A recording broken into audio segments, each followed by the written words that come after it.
E aí, tudo bem? Eu sou o professor Gustavo Reis e esse é o 5º episódio da websérie Tecnologias para Educação, oferecida pelo CER, Centro Sebrae de Referência em Educação Empreendedora. O episódio de hoje é o 2º dedicado ao tema do processo criativo, para ajudar você a entender a criatividade como um conjunto bem estruturado de ações que facilitam a inspiração e, em última análise, tornam as suas aulas cada vez melhores. No episódio anterior sobre processo criativo, eu fiz questão de enfatizar que, atualmente, a criatividade não passa de uma ilusão. Em outras palavras, se você em algum momento acreditar que uma ideia que você teve é absolutamente original, o mais provável é que você não esteja procurando nos lugares certos. Foi a partir daí que eu insisti com você que a nossa conversa não era sobre criatividade, que a nossa conversa era sobre inspiração. E esse foi então o foco do nosso primeiro episódio dedicado ao tema do processo criativo. Dessa vez, porém, a minha ideia é trazer a você a criação como um processo bem estruturado. E, naturalmente, como todo processo dessa natureza,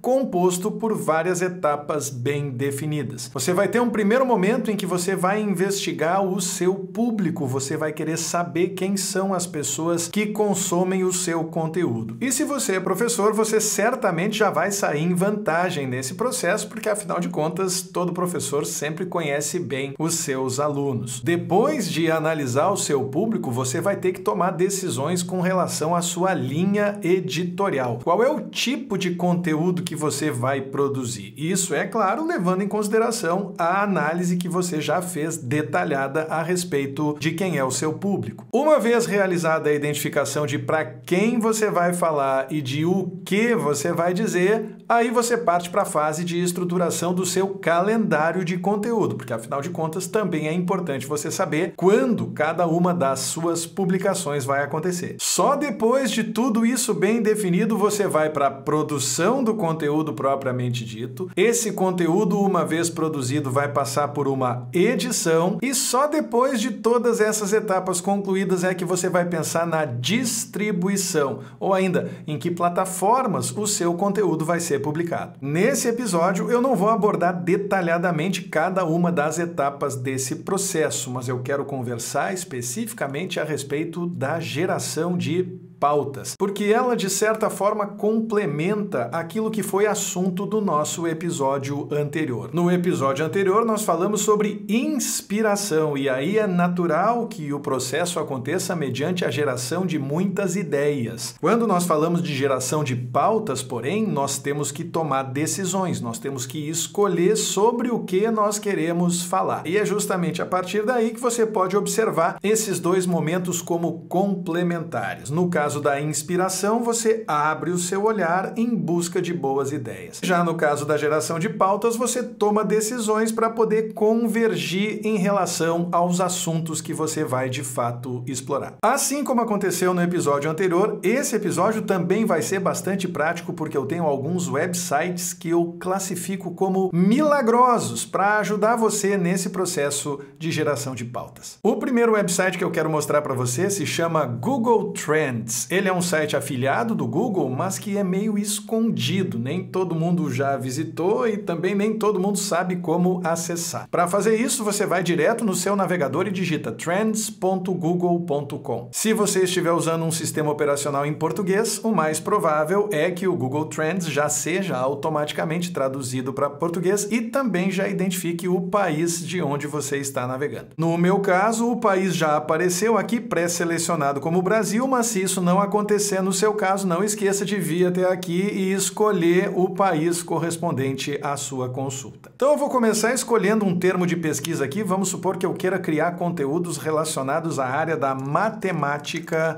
financeira. A primeira coisa que eu observo ao colocar um termo de busca no Google Trends é uma linha que mostra o interesse das pessoas em torno desse tema ao longo do tempo. Mas a minha ideia aqui com você é usar o Google Trends para identificar tendências e possíveis pautas. Então você observa que aqui tem dados por região, e se você rolar um pouquinho mais a tela, você vai ver assuntos relacionados. Essa é uma seção a que eu gostaria que você desse atenção, porque o Google nos oferece, nesse caso, a possibilidade de explorar temas relacionados à nossa consulta. Eu fiz uma busca por matemática financeira e, nesse caso, o Google está revelando que alguns dos assuntos relacionados a esse tema da matemática financeira são a Fundação Sesgran Rio, o valor do dinheiro no tempo, pode virar uma aula, a obrigação título de crédito, eu posso fazer conteúdo explicando do que se trata, o mercado financeiro de modo geral, o Conselho Monetário Nacional e assim sucessivamente. Além disso, você também tem aqui do lado direito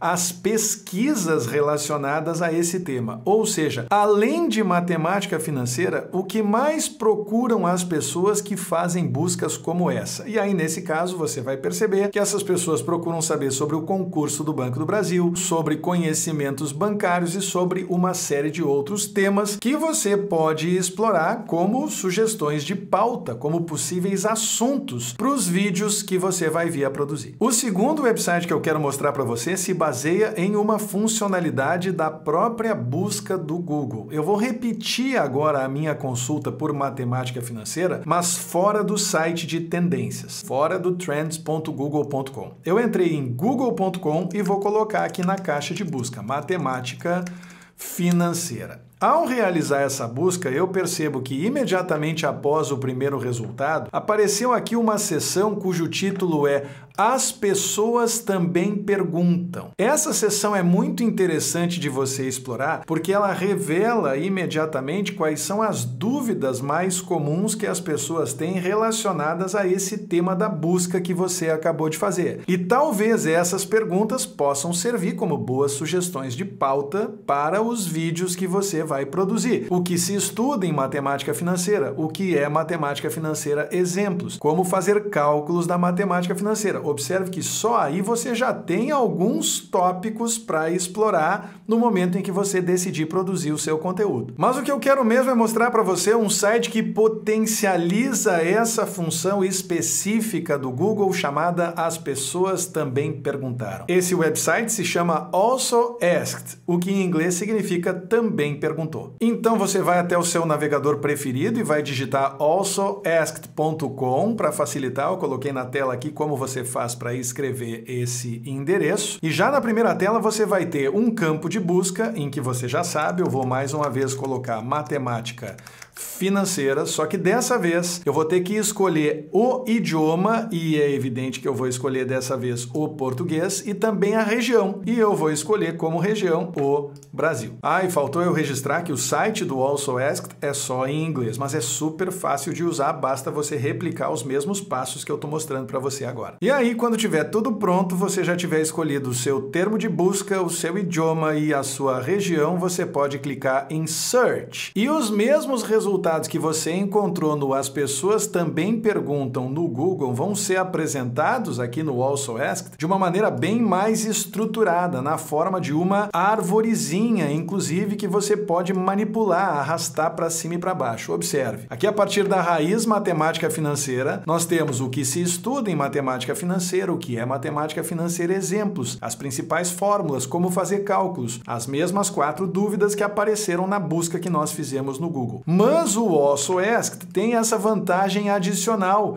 de permitir que você veja um segundo nível sem ter que refazer todas essas buscas. Você percebe, por exemplo, que a primeira pergunta, o que se estuda em matemática financeira, se desdobrou em por que estudar matemática financeira e por que é importante estudar matemática financeira. A segunda pergunta, o que é matemática financeira, exemplos, se desdobrou em quais aplicações e em por que estudar matemática financeira. E assim sucessivamente, ou seja, você tem vários níveis de geração de potenciais pautas para o conteúdo que você vai produzir. Finalmente, o terceiro site que eu quero mostrar para você se chama answerthepublic.com. O endereço está na tela e Answer the Public em inglês significa, em uma tradução bem livre, algo como responda ao público, o que afinal de contas é o que a gente tenta fazer sempre que a gente gera pautas para produzir o nosso conteúdo. Você vai perceber perceber que a ideia é semelhante até certo ponto ao que nós acabamos de fazer no alsoasked.com. Você vai vir até aqui, digitar matemática financeira como termo de busca. Vamos selecionar o Brasil e em seguida no seletor de idioma nós vamos selecionar português. Realizada a busca, se você rolar a tela vai perceber uma série de visualizações muito interessantes. Por exemplo, o Answer the Public acabou de encontrar 44 perguntas diferentes relacionadas à matemática financeira. Observe que aqui no centro da tela nós temos o nosso termo de busca e aqui ao redor nós temos uma série de termos que nós podemos usar para iniciar cada uma dessas 44 perguntas. Nós temos quem, como, porquê, quando, qual, o que, onde e a partir de cada um desses termos nós temos uma série de perguntas relacionadas. Por exemplo, aqui no quem nós temos quem inventou a matemática financeira, nós temos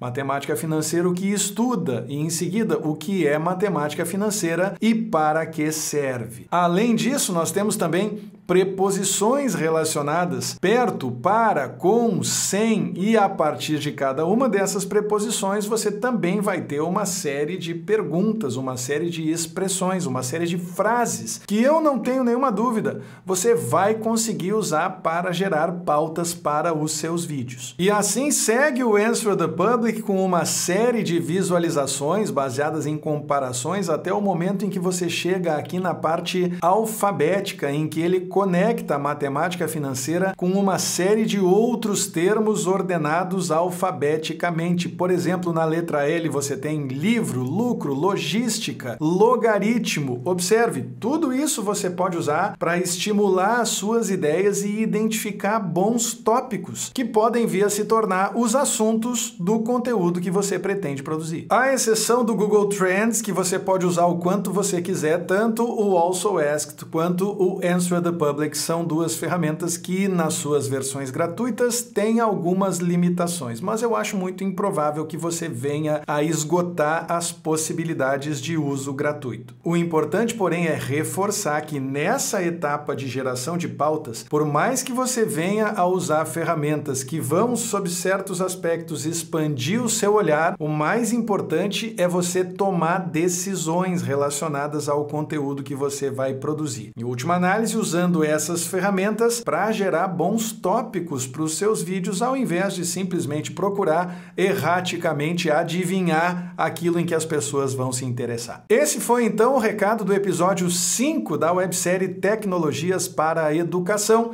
a segunda parte do processo criativo. No nosso sexto e último episódio, nós vamos falar sobre tendências em tecnologias para a educação. Vamos falar sobre o futuro, vamos falar sobre o que vem por aí. Muito obrigado pelo prestígio e eu vejo você no próximo episódio.